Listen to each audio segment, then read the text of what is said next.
நாங்கள் 365 நாளும் வருஷம் ஃபுல்லாக parotta, biryani, chicken rice, noodles இதையே சாப்பிட போகிறதில்ல. நாங்கள் சாப்பிட்டுட்டு அண்ணன் சொன்னார் பார்த்தீங்களா, ஒரு டம்ளர் வெந்நீருக்கு ஹோட்டல் அதே ஹோட்டலில் வாங்கி குடிச்சிட்டு தான் வருவோம். நீங்கள் சொல்கிற அளவுக்குலாம் இல்லை. எனக்கு ரொம்ப வைபாக இருக்கிறது வந்து கூழ். அது கூட வந்து மாங்காயில் வந்து உப்பும் காரமும் போட்டுட்டு லைட்டாக வெங்காயம் போட்டுட்டு சைடில் வந்து மோர் மிளகா வச்சு சாப்பிட்டோன்னா வேற லெவலில் இருக்கும். சாப்பாட்டு வந்து சரியாக இல்லாதனால, ஏஜ் அட்டன் பண்ணப்போ சாப்பாடு சரியாக தராதனால ப்ரெக்னென்சியில் வந்து அந்த ப்ராப்ளம் காமிக்குதுன்னு சொன்னாங்க. நான் வந்து ஒரு பொண்ணு, எங்கள் இதில் அதெல்லாம் பண்ண மாட்டாங்க, ஏஜ் அட்டன்லாம் பண்ணால். ஆனால் நான் 2 டெலிவரியும் வந்து நார்மல் டெலிவரி தான். கன்சீவாக இருக்கிறப்ப எந்த மருந்தும் எடுக்கலை. எனக்கு என்ன ஃபுட்டு பிடிக்குதோ எல்லாமே தான் சாப்பிடுவேன். அப்புறம் எப்படி நார்மல் டெலிவரி? திருப்பி சொல்றேன், நீங்க சொல்றது வந்து ரொம்ப ஒரு பேட் எக்ஸாம்பிள் செட் பண்றீங்க. அந்த மாதிரி டிஃபைன் பண்ணாதீங்க அன்ஹெல்தி லைஃப் ஸ்டைலுக்கு. நீங்க என்ன சொல்றீங்கன்னா, நாங்க எல்லாருமே ரொம்ப தப்பான ஒரு விஷயத்தை ட்ரெண்ட் பண்றோம். கரெக்ட்டா? எக்ஸாக்ட்லி. அதானே சொல்றீங்க? ஆமா. இப்ப நான் ஒரு போஸ்ட் போடுறேங்க. இவங்க கடையில போய் சாப்பிடுறேன், அந்த பிரியாணி எனக்கு பிடிச்சிருக்கு, அந்த போஸ்ட்டை நான் போடுறேன். அதை நான் ட்ரெண்ட் பண்ணலங்க. பார்க்குறவங்க தான் எங்கள் போஸ்ட்டை ஷேர் பண்ணி இது போய் பாருங்க, இதை போய் சாப்பிடுங்கன்னு ட்ரெண்ட் பண்ணுறாங்க. ஒருத்தவங்க வந்து ப்ரொமோஷனாக கூப்பிடலாம், இல்லை நாங்களே வாண்டடாக போகலாம். ஸோ இந்த 2 கேட்டகரியுமே நாங்கள் ஃபஸ்ட்டு ரிவ்யூ பண்ணுறதுக்கு முன்னாடியே நானும் என்னோட டீமும் போய் செக் பண்ணுவோம். குவாலிட்டி பேராமீட்டர், ஸோ எல்லாமே இருக்கா, ப்ராப்பரான ஆயில் யூஸ் பண்ணுறாங்களா, ப்ராப்பரான சிக்கன் யூஸ் பண்ணுறாங்களா, இந்த மீட்ஸ்லாம் சரியாக இருக்கா அப்படின்றதெல்லாம் நாங்கள் கம்ப்ளீட்டாக செக் பண்ணதுக்கப்புறம் அவங்களுக்கு ஒரு அட்வைஸ் கொடுப்போம், ஒரு வார்னிங் கொடுப்போம். இதெல்லாம் சரியில்லை பிரதர், ஸோ இதெல்லாம் நீங்கள் சேஞ்ச் பண்ணிக்கோங்க, சேஞ்ச் பண்ணிவிட்டு கூப்பிடுங்க, நாங்கள் வரோம் அப்படின்ற மாதிரி சொல்லுவோம். ஃபுட் பிளாகிங் பண்ணுறது வந்து ஈஸியாக. நிறைய பேர் என்ன சொல்கிறாங்களா, நீ நல்லா சாப்பிட்ற, நல்லா வெளியில் போய் சுற்றி நிறையா சாப்பிட்டுட்டே இருக்க, வெரைட்டியாக சாப்பிட்ற, அந்த மாதிரிலாம் நிறைய பேர் சொல்லுவாங்க. அண்ட் ஃபுட் பிளாகராக போய் உட்காந்த உடனே அந்த சாப்பாடு வந்த உடனே எடுத்து நாங்கள் சாப்பிட்டு வீடியோ போட முடியாது. அனு ஸ்டைல்ஸ் வழங்கும் வா தமிழா வா. இந்த வாரம் நாம் பேச போகிற தலைப்பு பாரம்பரிய உணவு வகைகளை விரும்புவர்கள் வெர்சஸ் விதவிதமான உணவு வகைகளை விரும்பும் ஃபுட் பிளாக். எல்லாம் பாரம்பரிய உணவுகளை கடைபிடிக்கக்கூடிய ஒரு கூட்டமாக இருக்கீங்களா? நீங்கள் என்ன பாரம்பரிய உணவுகளை ஃபாலோ பண்ணுறீங்க? வீட்டில் விளைவிக்கப்பட்ட காரரிசி தான் வந்து பயன்படுத்துகிறோம். இட்லி தோசைக்காக இருந்தாலும் சரி காரரிசி, சாதத்துக்காக இருந்தாலும் காரரிசி. காரரிசி வறுத்து செய்கிற புட்டு மிக சிறந்த வலிமையை கொடுக்கக்கூடியது. காரரிசி புட்டு, உளுந்து, வெந்தயம், முந்திரி பருப்பு, ஏலக்காய் போட்டு செய்கிற புட்டு மிக சிறந்த வலிமையை கொடுக்குற முழுக்க முழுக்க பெண்களுக்கு நிறைய சாப்பிட்றது. கர்ப்பப்பை கோளாறுகளுக்கு, இடுப்பு எலும்புகளுக்கு பலுவை தரக்கூடிய ஒரு மிகப்பெரிய அற்புதமான மருந்து காரரிசி. ஏன்னா நீர் சுருக்கி மோர் பெருக்கி நெய்யுருக்கி உண்பார்த்தம் பேருரைக்கின்றோமை பிணி என்கிற நிலை மாறி தண்டா மறையின் உடன் பிறந்தும் தண்டே நுகரா மண்டோகம் வண்டே காணத்திரை இருந்து வந்தே கமலமது உள்ளும் பண்டே பழகி இருந்தாலும் அரியோர் பெரியோர் நல்லோரை கண்டும் கடித்தும் தம் உறவாடி தமிழ் கலப்போர் கற்றோரே. வெளிநாட்டு நவீன நாகரிக மோக வளர்ச்சியின் கீழ் நவீன உணவுகளை சாப்பிட்றது தப்பு குறை என்று நம்ம வந்து கூறல. அவங்களுடைய வேலை பளு சுமை சூழ்நிலை காரணமாக சாப்பிட்றாங்க. எதை சாப்பிட்டாலும் ஒரு டம்ளர் வெந்நீர் சாப்பிடுங்க. ஜீரணத்திற்கு மிகப்பெரிய அற்புதமான உணவு. நீங்கள் எதை வேணாலும் சாப்பிடுங்க. உங்களை ஏன் இதை சாப்பிட்றீங்க நம்ம வந்து கேட்கல. பாரம்பரியத்துக்கு வாங்கல, நீங்கள் நாளைக்கு வந்துடுவீங்க. நாங்கள் 365 நாளும் வருஷம் ஃபுல்லாக parotta, biryani, chicken rice, noodles இதையே சாப்பிட போகிறதில்ல. நாங்கள் சாப்பிட்டுட்டு அண்ணன் சொன்னார் பார்த்தீங்களா, ஒரு டம்ளர் வெந்நீருக்கு ஹோட்டல் அதே ஹோட்டலில் வாங்கி குடிச்சிட்டு தான் வருவோம். நீங்கள் சொல்கிற அளவுக்குலாம் இல்லை. பொன்னி சாதம் வந்து வடிச்சிட்டு காலையில் பழைய சாதத்தில் பூண்டு ரசம் சேர்த்து கொஞ்சம் உப்பு போட்டு சாப்பிட்டோன்னா அது அல்டிமேட்டாக இருக்கும். இன்னும் சில பேருக்கு அந்த பொன்னி பழைய சாதத்தில் எருமாட்டு தயிர் போட்டுட்டு பச்சை மிளகாயில் கல் உப்பு வச்சு சாப்பிட்டு பாருங்க, அது டேஸ்ட்டே வேறு. இப்போ நிறைய கடைகளில், அதாவது நிறைய ரெஸ்டாரண்ட்டுகளையும் ஹோட்டல்களையுமே பாரம்பரிய உணவு வகைகள் செய்ய ஆரம்பிச்சிட்டாங்க. இப்போ நான் ரீசெண்டாக பார்த்தீங்கன்னா அடையாறில் வந்து தட் கறி ஷாப்னு ஒன்று இருக்குது. அங்கே வந்து பார்த்தீங்கன்னா கவுனி அரிசி இடியாப்பம் வச்சுருக்காங்க, மூங்கில் அரிசி சாதம், கவுனி அரிசி சாதம், அதுக்கப்புறம் மாப்பிளை சம்பாவுடைய சாதம், இதெல்லாம் ஒரு காம்போவாக ஒன்று க்ரியேட் பண்ணுறாங்க. நான் டேஸ்ட் பண்ணேன், ரொம்ப நல்லா இருந்தது. இப்போது நீங்கள் எல்லாம் பாரம்பரிய உணவு வகைகள் அப்படின்னு ஒன்று வரும்போது அதை வீட்டில் தான் செஞ்சு சாப்பிட்ணுன்னு சொல்கிறீங்களா, அதை வந்து நீங்கள் ஒரு ஹோட்டல்லையும் செஞ்சு சாப்பிட்றத நீங்கள் வந்து வரவேற்கீங்களா, போய் சாப்பிட்றீங்களான்னு கேட்க. எனக்கு ரொம்ப வைபாக இருக்கிறது வந்து கூழ்.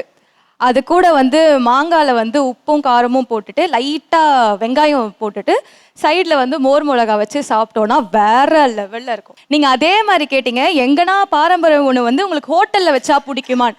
எனக்கு எங்கே பார்த்தாலும் கூழ் இருந்தால் அந்த இடத்துல நான் நின்றுவேன். நின்றுட்டு எனக்கு வாங்கி கொடுங்க, நான் சாப்பிட்டுட்டு தான் போவேன் அப்படின்னு நான் சொல்லுவேன். ஏன்னா அது கம்பங்கூழுன்றது வேற லெவலில் இருக்கும் நிஜமா. இப்போ ட்ராவலிங் அப்போ என்ன பண்ணுறோம்னா சிப்ஸ் சாப்பிடுவோம், கூல் ட்ரிங்க்ஸ் குடிப்போம் எல்லாமே. ஆனால் நீங்கள் சொன்னால் நம்ப மாட்டீங்க, எல்லா டோல் எப்போ வரும் நான் வெயிட் பண்ணுவேன். ஏன்னா வந்து வரும்போதெல்லாம் வந்து இந்த வேர்க்கடலை வாங்கி கையில் வச்சுக்கிறது, வெள்ளரிக்காய் வாங்கி கையில் வச்சுக்கிறது, அதெல்லாம் அவ்வளோ சூப்பராக இருக்கும். நம்ம ட்ராவல் பண்ணிட்டு போகிற வழியில் அதை சாப்பிட்டுக்கிட்டே போகும்போது ட்ராவலையும் எவ்வளோ ரசிக்கலாமோ அதையும் நம்ம அந்த ஃபுட்டையும் ரொம்ப ரசிக்க முடியும். எப்போவுமே பழமையை ஒரு இடத்துல நமக்கு சொல்லும்போது ஒரு சின்ன மேனிப்புலேஷன் பண்ணுறாங்கன்னு இளைய சமுதாயங்கள் ஒரு குற்றச்சாட்டு வைக்கிறது உண்டு. எதையா சாப்பிட சொன்னால் சொல்லுங்கள், அதுக்கே ஒரு மேனிப்புலேட் ஸ்டோரி எல்லாம் ஒன்று சொல்கிறீங்க அப்படிங்கிற ஒரு விஷயம் இருக்கு இல்லையா? அது மாதிரி பாரம்பரிய உணவுகள் சாப்பிட சொல்லி என்னெல்லாம் உங்களை மேனிப்புலேட் பண்ணுறதாக நீங்கள் நினைக்கிறீங்க? ப்ரோட்டீன்ஸ் இல்லை, விட்டமின்ஸ் இல்லைன்னு சொல்கிறாங்க. சிக்கனில் வந்துட்டு பார்த்தீங்கன்னா ப்ரோட்டீன் இருக்குங்க. சீ ஃபுட்டில் வந்துட்டு பார்த்தீங்கன்னா ஒமேகா 3 ஃபேட்டி ஆசிட்ஸ் இருக்குது. அயன் அப்சார்ப்ஷன் வந்துட்டு பார்த்தீங்க அப்படின்னா வந்துட்டு ஹீம் அயன் அப்படின்னு சொல்லிட்டு தாவரங்களை காட்டிலும் வந்துட்டு பார்த்தீங்க அப்படின்னா மீட்டில் தான் அதிகமாக இருக்குது. விட்டமின் B12 இருக்குது, கால்சியம் கிடைக்குதுங்க, இது எல்லாமே இருக்குதுங்க. சரிங்களா? ஆனால் வந்துட்டு நீங்கள் சாப்பிட்றது மொத்தமாகவே ஜங்க் ஃபுட்டாக இருக்குது. நாங்கள் ஜங்க் ஃபுட் சாப்பிடல. டாக்டர்ஸே வந்துட்டு பார்த்தீங்க அப்படின்னா தந்தூரி வகைகள் நீங்கள் வந்து சாப்பிட்டுக்கோங்க, ரொம்ப ஆயிலில் பொரிச்சதை நீங்கள் வந்து சாப்பிடாதுன்னு தான் சொல்கிறாங்க. ஸோ பேசிக்லி வந்துட்டு பார்த்தீங்கன்னா நம்ம எப்படி சாப்பிட்றோம் அப்படிங்கிறது தான் வந்துட்டு பார்த்தீங்கன்னா முக்கியமான விஷயமோ இல்லையா, அதில் ப்ரோட்டீன் இல்லை ஃபைபர் கண்டென்ட் இல்லைன்னா வந்துட்டு பார்த்தீங்கன்னா கிடையாது சார். அது சார் அவங்க சொன்னாங்க சாப்பாட்டு வந்து சரியாக இல்லாதனால, ஏஜ் அட்டன் பண்ணப்போ சாப்பாடு சரியாக தராதனால ப்ரெக்னென்சியில் வந்து அந்த ப்ராப்ளம் காமிக்குதுன்னு சொன்னாங்க. நான் வந்து ஒரு பொண்ணு, எங்கள் இதில் அதெல்லாம் பண்ண மாட்டாங்க ஏஜ் அட்டன்லாம் பண்ணால். ஆனால் நான் 2 டெலிவரியும் வந்து நார்மல் டெலிவரி தான். கன்சீவாக இருக்கிறப்ப எந்த மருந்தும் எடுக்கலை. எனக்கு என்ன ஃபுட்டு பிடிக்குதோ எல்லாமே தான் சாப்பிடுவேன். அப்புறம் எப்படி நார்மல் டெலிவரி? நான் 25 வயசுலேயே 2 குழந்தை பெற்றுட்டேன். இதே வந்து 30 வயசில் பெற்றிருந்தா எனக்கு சம்திங் ஏதோ எனக்கு என் உடம்புல ஆயிருக்கும். ஆனால் சாப்பாட்டுனால தான் இது ஆகுதுன்னா எப்படி சார்? இது வந்து ஒரு மேனிப்புலேஷனாக உங்களுக்கு தோணுது? கண்டிப்பாக. மேடம் சொல்லியிருந்தாங்க இந்த மாதிரி வந்து நீங்கள் ஃபுட்டு சாப்பிடும்போது கால்குலேட் பண்ணி சாப்பிடுங்க. கார்போஹைட்ரேட் இவ்வளோ எடுத்துக்கோங்க, ப்ரோட்டீன் இவ்வளோ எடுத்துக்கோங்க, ஃபேட் இவ்வளோ எடுத்துக்கோங்க, அது எடுத்துக்கோங்க, இது எடுத்துக்கோங்கன்னு. இப்போது ஒரு ரிச்சா மேன், ஒரு ஆட்டோ ஓட்டுறவங்க, அந்த மாதிரி ஒரு மிடில் கிளாஸ் ஃபேமிலி இருக்காங்க. அவங்களால இப்போது வந்து ஒரு ஃபுட்டு, ஒரு லஞ்ச், ஒரு மீல் சாப்பிட்றாங்க அப்படின்னா இது எல்லாத்தையுமே நம்ம கால்குலேட் பண்ணி இப்போ கார்போஹைட்ரேட் இவ்வளோ, மேக்ரோ இவ்வளோ, மேக்ரான்ஸ் எவ்வளோ இப்படின்ட்டு கால்குலேட் பண்ணி சாப்பிட முடியுமா அப்படின்ட்டு கேட்குறேன். நான் என்ன சொல்கிறேன்னா, நார்மலாக நீங்கள் சொல்கிற மாதிரி ரொம்ப மிடில் கிளாஸ் ஃபேமிலியில் நம்ம என்ன சாப்பிடுவோம்? நம்மளோட பாரம்பரியமாக ரைஸோ, ஒரு குழம்பு, மோஸ்ட்டாக சாம்பார், இல்லை ஏதாச்சும் ஒரு பொரியல்னால் அது வந்து கூட்டாக இருக்கும். ரைஸ்லேயுமே ப்ரோட்டீன் இருக்குது. அண்ட் நீங்கள் வந்து அதில் வந்து ப்ரோட்டீன் வந்து ஒரே ஒரு அமினோ ஆசிட் மிஸ் ஆகுது. அது நம்ம தாலோட சாப்பிடும் போது அது உங்களுக்கு கம்ப்ளீட் ப்ரோட்டீன் ஆகிடும். அண்ட் காய்கறி, எந்த காய்கறி வேணால் நீங்கள் சாப்பிடுங்க, அதில் ஃபைபர் இருக்குது. நான் சொல்கிறது இதுதான். ஜென்ரலாக நீங்கள் வீட்டு சாப்பாடு நம்ம சொல்கிறோம்ல, அந்த வீட்டு சாப்பாடு நீங்கள் நல்ல ஒரு ரைஸு, குழம்பு, பொரியலெல்லாம் சாப்பிட்டு வந்த உடனே உங்களுக்கு பயங்கர கிரேவ் இருக்கா?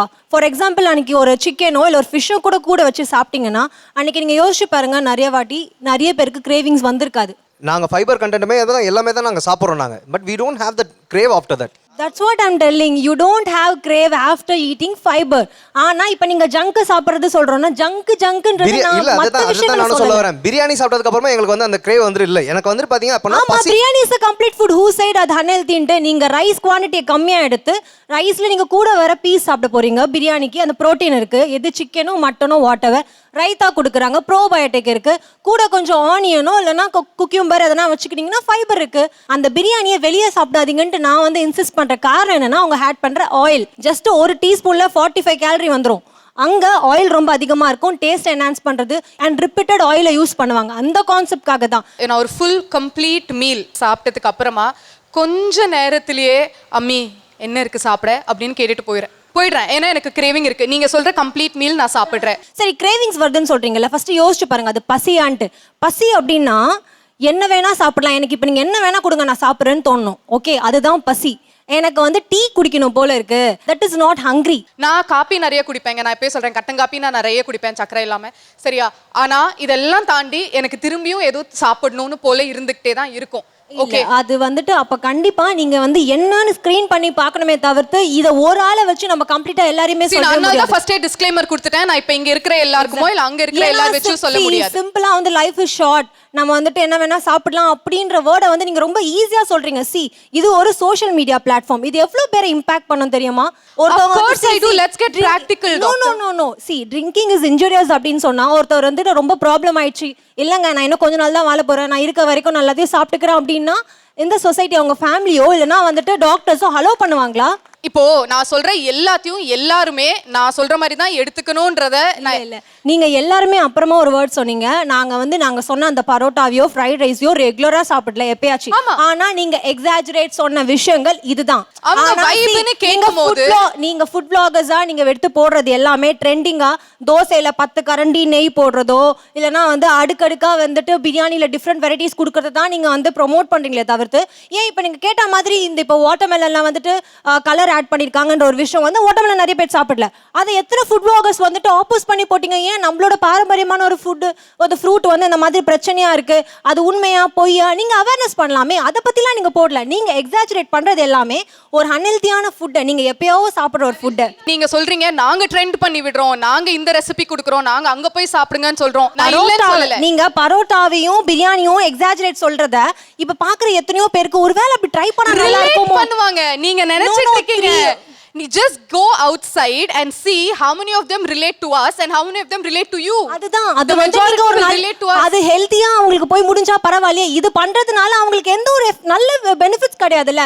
சோ அப்ப அது நீங்க பண்றது ஒரு வாட்டி 2 வாட்டி இருந்தாலும் அதை நம்ம சொல்லக்கூடாது. சரி, நீங்க இவ்ளோ நேரம் ப்ரீச் பண்ணீங்க, இப்படி சாப்பிடணும் அப்படி சாப்பிடணும், இவ்ளோ இருக்கணும், இத்தனை குவான்டிட்டியில சாப்பிடணும்னு உங்களுக்கு வர பேஷண்ட்ஸ்க்கும் நீங்க ப்ரீச் பண்ணியிருப்பீங்க.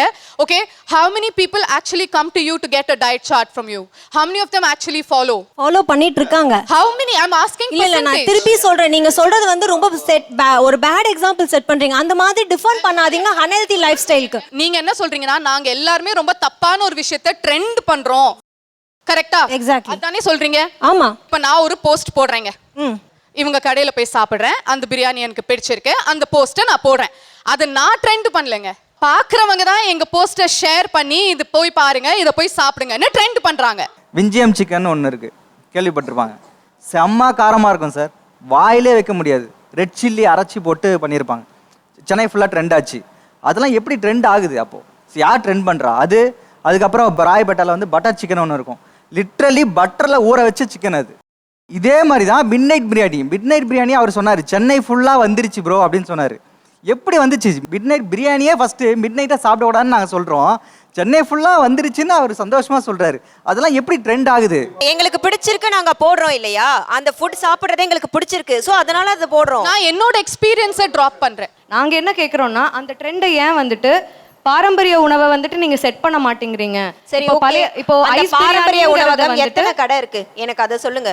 ஒரு ஸ்ட்ரீட் இருக்கு சார், அந்த ஸ்ட்ரீட்டை பாத்தீங்கன்னா வெறும் வந்து அந்த இன்ஃபியூஸ்டு சிக்கன், பரோட்டா, பிரியாணி இந்த மாதிரி தானே இருக்கு. அப்ப பாரம்பரிய உணவுன்னு பாத்தீங்கன்னா எண்ணி அந்த ஒன்று தான் இருக்கு. அப்ப நாங்க அந்த ஒன்று தானே போட முடியும். நீங்க முதல்ல ஒரு விஷயத்தை புரிஞ்சுக்க மாட்டேங்கிறீங்க.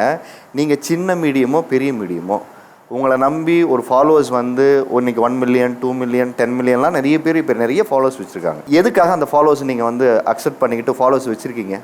ஏன் இன்ஃப்ளூயன்சராக இருக்கீங்க? Okay, it's generating a revenue. அப்போ ட்ரெண்ட் பண்ணுறதுக்கு தான் நம்ம ஒன்று பண்ணுறமே தவிர you also being part of it. அது வந்து நான் ஷேர் பண்ணுறவங்க மட்டும் தான் ரெஸ்பான்சிபிலிட்டி சொல்ல முடியாது. I did not say share பண்றவங்க மட்டும் தான் ரெஸ்பான்சிபிள் நான் சொல்லல. ஒரே ஒரு செகண்ட், நான் ஷேர் தான் பண்றேன், நான் போடுறேன், அதை ஷேர் பண்ணி ட்ரெண்ட் பண்றது மக்கள் தான் சொல்றீங்க. நீங்க நினைச்சிட்டு இருக்கீங்களா எங்களே யாருமே எந்த கேள்வியும் கேட்கறது இல்லைன்னு? அவங்க சொன்ன கவுண்டர் பண்ண வார்த்தை என்னன்னா, லைஃப் இஸ் ஷார்ட், இதே நான் வாழணும் போது நிறைய யங்ஸ்டருக்கு அதை தவறாக போய் சேர்ந்துச்சுன்னா அவங்க அதை எடுத்துப்பாங்களே. அதான் உங்கள் லைஃப்பில் உங்களுக்கு அது சரி, ஆனால் அது எல்லாருக்கும் சரியாங்கிற கேள்வி தான் அவங்க கேட்குறாங்க.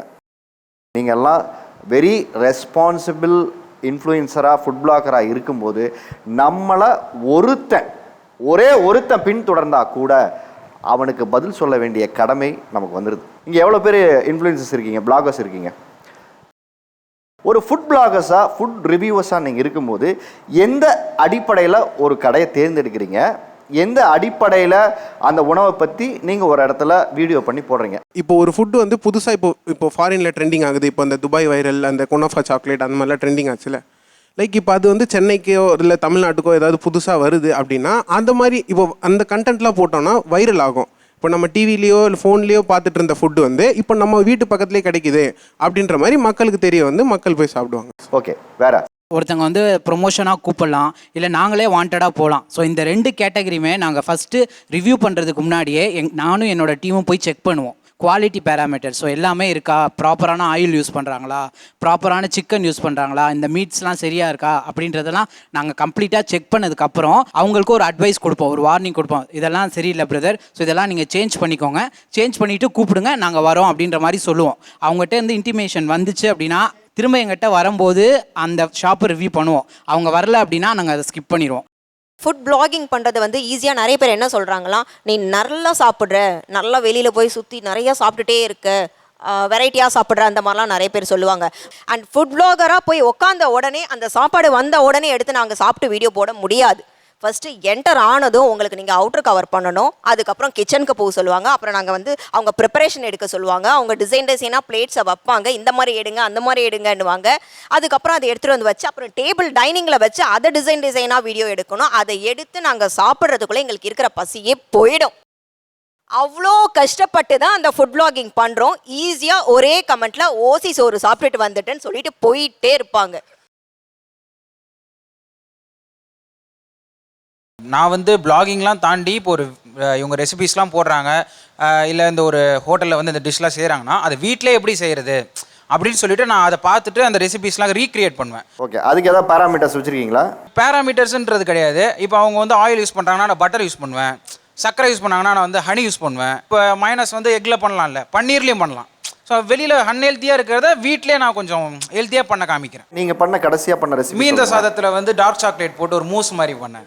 அது அந்த ரெசிபியை சொல்லுங்களேன், இது புதுசாக இருக்குது. இது எனக்கு ஒன்றுமே கிடையாது. மிக்ஸி ஜாரில் மீந்த சாதத்தை போட்டுருங்க, ஒரு கிளாஸ் பால் ஊற்றிக்கோங்க, உங்களுக்கு என்ன சாக்லேட் பிடிக்குதோ, டார்க் சாக்லேட், மில்க் சாக்லேட் போட்டுங்க, சக்கரெல்லாம் எதுவும் போட தேவை. அப்படியே அரைச்சி ஒரு இதில் போட்டு செட் பண்ணி ஃப்ரிட்ஜில் வச்சுட்டு ஸ்பூன் வச்சு சாப்பிடுங்க, செம்ம டேஸ்ட்டாக இருக்கும். மற்றவங்க பார்த்தா டெம்ட் ஆகணும். ஆமாம், அந்த டெக்னிக் அதை எப்படி பண்ணுறீங்க? பார்க்குறவங்கள இதை சாப்பிடவும் அதை தூண்டுறவும் ஒரு ஹை ஏற்றுறீங்களா?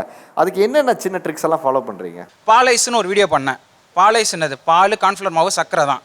அதை நான் தூண்டும் போது என்ன பண்ணேன்னா, சின்ன வயசில் நான் பாட்டில்லாம் போட்டு, மீந்த கண்ணாடி பாட்டில் தான் இருக்கும், எங்கள் பாட்டி வீட்டிகிட்ட ஒரு தாத்தா வருவார், அதை நான் எடுத்து போட்டு சாப்பிட்ருக்கேன், நீங்கள் சாப்பிட்ருக்கீங்களான்னு சொல்லிட்டு அதை ஒரு கோட் வேர்டாக வச்சு தூண்டுவேன். பேச்சுலர் பசங்களாக செஞ்சு எடுத்துகிட்டு போயிடுங்க. வீட்டில் இருந்து அம்மா கிட்ட நீங்கள் போகும்போது இது மறக்காமல் செஞ்சு எடுத்துகிட்டு போயிடுங்க, 3 மாதம் வீணாக போகாது. ஒரு ட்ரிகரிங் வேர்ட்ஸ் யூஸ் பண்ணால் தான் மைண்டில் போய் செட் ஆகும். நான் மோஸ்ட்லி வந்து என்னுடைய கவர் ஃபோட்டோ வந்து நான் ஏதாவது வாயில் வச்சு கடிச்சு சாப்பிட்ற மாதிரி ஒரு கவர் ஃபோட்டோ வைப்பேன். ஸோ அதை பார்த்து நிறைய பேர் டெம்ட் ஆவாங்க. இன்னைக்கு நம்மளிடையே பேசுறதுக்காக சிறப்பு விருந்தினராக இன்னைக்கு குமார் மெஸ்ஸின் உரிமையாளர் பிரதீப் அவர்கள் இங்கே வந்திருக்காங்க. ஸோ அவரிடையவும் இன்னைக்கு பாரம்பரிய உணவு வகைகள் நமக்கு இந்த ஹோட்டல் இண்டஸ்ட்ரியில் எப்படி ஒரு பெரிய தாக்கத்தை ஏற்படுத்தியிருக்கு அப்படிங்கிறதையும் நம்ம நிறைய கேட்டு தெரிஞ்சுக்கலாம். அதுக்கு முன்னாடி இவங்க ஒரு ஃபுட்டெல்லாம் ப்ரமோட் பண்ணுறாங்கல்ல, இதனால மக்களுக்கு தவறான வழிகாட்டுதலோ இல்லை தவறான உணவு பழக்கத்தையோ ஏற்படுத்துகிறாங்கன்னு நீங்கள் நினைக்கிறீங்களா? பழைய சாதத்தில் பாலை போட்டு அரைச்சி நான் ஃபுட்டிங் சாப்பிட்றேன் அப்படின்னு சொல்கிறாங்க. இப்போ அதை வந்து பழைய சாதத்தில் நான் ஃபுட்டிங் சாப்பிட்றேன்றம்போது என் பசங்க அது பழைய சாதத்தில் ஏமா செய்கிற, நீ மைதா மாவில் பண்ணு, அப்படி பண்ணு, இதெல்லாம் வீடியோ போடுறாங்கல்ல, இந்த வீடியோ அந்த வீடியோ உனக்கு வேண்டாம், நான் என்ன செஞ்சு கொடுக்குறேன், உனக்கு ஹெல்த்தியாக செஞ்சு கொடுக்குறேன், நல்ல காய்கறி சமைச்சு கொடுக்குறேன், நல்ல க்ரீன் ஸ்மூத்தி கொடுக்குறேன், இப்போ நான் பாதாம் பிஸ்தா இதெல்லாம் போய்ட்டு மில்க் ஷேக் கொடுக்குறேன், அது குடி, அது உடம்புக்கு நல்லது. இவங்க சொல்கிறாங்களா எமோஷன் கனெக்ஷன் கொடுப்பேன், அந்த எமோஷன் கனெக்ஷன் என்னோட பையனுக்கு கொடுத்துட்றாங்க. அந்த அண்ணன் சொன்னாங்க முறுன்னு நல்ல கலர்ஃபுல்லாக சிக்கன் இருந்தால் தான் நல்லா இருக்கும் அப்படிங்கிற எமோஷன் பையனுக்கு கொடுக்குறது இவங்க தான். இவங்களோட வீடியோஸ் பார்த்து அவன் இன்ஃப்ளூயன்ஸ் ஆகிறான். நான் ஒரு தினையும் தேனும் கலந்த ஒரு லட்டு கொண்டு கொடுக்கும்போது இது நல்லா இல்லை, அந்த அண்ணன் முறுன்னு சிக்கன் செஞ்சாங்க, நீங்கள் சிக்கன் செஞ்சு தர மாட்டீங்களா, அதுக்கு வந்து சாஸ் தொட்டு தர மாட்டீங்களா அப்படின்னு இன்ஃப்ளூயன்ஸ் பண்ணுறது இவங்க தான். ஏன் இதே இவங்க தேனும் தினை லட்டு சாப்பிட்டேன்ப்பா சூப்பராக இருக்குன்னு சொன்னால் என் பையன் கேட்பான், ஏம்மா ஒன்று கூட நான் சாப்பிட்டு பார்க்குறேன் அந்த அண்ணன் சொன்னாங்க. அது இவங்க எப்போதுமே சிறுதானியத்துக்கு கொடுக்க மாட்டேங்கிறாங்க. நீங்க ஏங்க மொபைல் தரீங்க? பாரம்பரியமா இருக்க வேண்டியதானே? நான் பாரம்பரியமா இருக்கணும், மொபைலே கொடுக்க கூடாதுன்னு சொல்றீங்களா? சரி, என்னோட ஒரு குழந்தை அப்படி இருந்தாலும் எத்தனை குழந்தைகள் இருக்கிறாங்க, நீங்க ப்ரமோஷன் பண்ணாதீங்கன்னு சொல்லல. சிறுதானியம் இந்த பாரம்பரிய உணவையும் ஒரு 10 வீடியோ போடுறீங்கன்னா ஒரு 3 வீடியோ எங்களுக்கு போட வேண்டியதானே. இந்த ஃபுட்டு சாப்பிட்டோம்ப்பா, இன்னைக்கு வந்து கருப்பு கவுனி கஞ்சி குடிச்சோம்ப்பா, ரொம்ப சூப்பரா இருக்குன்னு சொல்ல மாட்டேங்கிறீங்களே. நான் நிறைய ஹெல்தி ஃபுட்ஸ் போட்டிருக்கேன், நிறைய பாரம்பரிய உணவுகள் நான் போட்டிருக்கேன். எல்லாருமே வெறும் பரோட்டாவே சாப்பிடுங்க, பர்கரே சாப்பிடுங்க, யாரும் இங்க வீடியோ பண்ணல. யாராவது ஒருத்தவங்களை கை தூக்க சொல்லுங்க, நாங்க வெறும் பரோட்டாஸ் பிரியாணி மட்டும் தான் போடுறோம்னு சொல்லிட்டு. அதான் நானும் சொல்றேன், நீங்க பரோட்டா பிரியாணியை என்ஹான்ஸ் பண்ணி சொல்றீங்க. அந்த மாதிரி போட்டது கிடையாது, அது எங்களுடைய இன்டென்ஷன் அது கிடையவே கிடையாது. உங்க இன்டென்ஷன் அது இல்லதான். ஆனா நீங்க போடுற வீடியோ நிறைய வீடியோ பாருங்க, இப்படி எல்லாரும் இப்ப முத்தம் கொடுக்குறீங்கல்ல, இப்படி இருக்கும். அது எங்க ஸ்டைலுங்க, எங்க வீடியோக்கான ஸ்டைலுங்க. சொல்லுங்க, அதெல்லாம் பண்ணணுங்க. அதையே வந்து சொல்லுங்க. நான்வெஜ்க்கு மட்டும் இல்லங்க, இப்படி சொல்லுங்க. அது சொல்ல மாட்டேங்கிறீங்க. ஒரு நிமிஷம், வெஜ் சாப்பிட்டா கூட எனக்கு பாயாசம் ரொம்ப பிடிக்கும். நான் அந்த பாயாசம் சாப்பிடும்போது அப்பா அவ்வளோ ஸ்வீட்டா செம்ம டேஸ்டா இருக்கு. இந்த மாதிரி நான் வந்து எக்ஸ்போஸ் பண்றது தான் எனக்கு அது பிடிச்சிருக்குங்க. எனக்கு பிடிச்சதுனால நான் வந்து எப்படி அதை சொல்றதுன்னு தெரியாம நான் இப்படியெல்லாம் சொல்லி நான் போடுறேன். எங்க சிறுதானிய பாரம்பரிய உணவுக்கு அந்த எக்ஸ்பிரஷன் நீங்க கொடுக்கல. பிரியாணிக்கு கொடுக்கிற எக்ஸ்பிரஷன் நீங்க எப்படிங்க சொல்றீங்க? நீங்க உங்க வீடியோஸ் பார்த்து தான் சொல்றீங்க. உங்க வீடியோஸ் பார்த்து தான் சொல்றேன். உங்களோட எக்ஸ்பிரஷன் பாருங்க. எங்க யாராவது சொல்லிருக்கீங்களா அந்த மாதிரி? இதுக்கு பதில் சொல்லுங்க. இப்போ நம்ம ஃபர்ஸ்ட் வந்து உங்களுக்கு பிடிச்ச உணவு வைப் எதுன்னு கேட்கும்போது யாருமே ஒரு பாரம்பரிய உணவுலேருந்து கஸ்டமைஸ் பண்ணி இது எனக்கு வைப் கொடுத்துச்சுன்னு யாருமே சொல்லலை. அநேகம் பேர் நீங்கள் சொன்னது பரோட்டா ரொம்ப சிலாகிச்சு சொன்ன விஷயங்கள். அப்புறம் நான் பர்மா ஃபுட்டு, அப்புறம் தயிர் இதையும் மிக்ஸ் பண்ணி சாப்பிட்றது. ஏன் ஒரு கருப்பு கவுனி அரிசியோ ஒரு கூழோ இல்லை, அது இப்படி கூட ஒரு பழைய ட்ரெடிஷன் இப்படி இருந்தது, அந்த டேஸ்ட் இப்படியெல்லாம் குழந்தைங்களுக்கு பிடிக்காமல் இருந்தது, நாங்கள் எல்லாம் இப்படி பார்த்து ஒன்று சொன்னேன் அப்படின்னு ஒருத்தர்கிட்ட கூட அது வரல. நான் உங்கள் ஆள் மனதுக்குள்ளே வைக்கணும்னு நினைக்கிற கேள்வி என்னென்னா, உங்கள் சாய்ஸ்லேயே அது இல்லைங்கிறத வெளிப்படையாக இருக்குன்னு சொல்கிறேன். நான் எப்படி கம்பேர் பண்ணுறேன்னு சொன்னாக்க, ஒரு சினிமா வருதுன்னு சொன்னாக்க, சினிமா நல்லா இருந்தாலும் நம்ம வந்து ரிவ்யூ கொடுக்குறோம், 5 out of 5 கொடுக்குறோம். நல்லா எல்லாம் 0 out of 5 கொடுக்குறோம். தயவு செஞ்சு போகாதீங்க அப்படி ரிவ்யூ போடுறோம். அதே மாதிரி ஒரு ரெஸ்டாரண்ட் போகிற ரிவ்யூக்கு போகிறாங்க, நல்லா இல்லைனாக்க please don't go to this restaurant, hygienic இல்லை, குவாலிட்டி இல்லை, அடல்ட்ரேஷன் ஜாஸ்தி சொல்லிருக்கோம் சார் அப்படின்னு போடுறாங்க.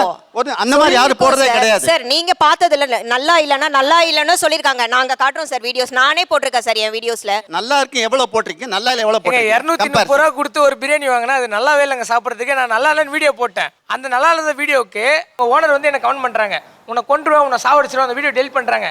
எனக்கு அப்படிலாம் பிரச்சனை கிடையாது. நான் இதுக்காக இருக்கோம். நாங்கள் சொல்லுங்க.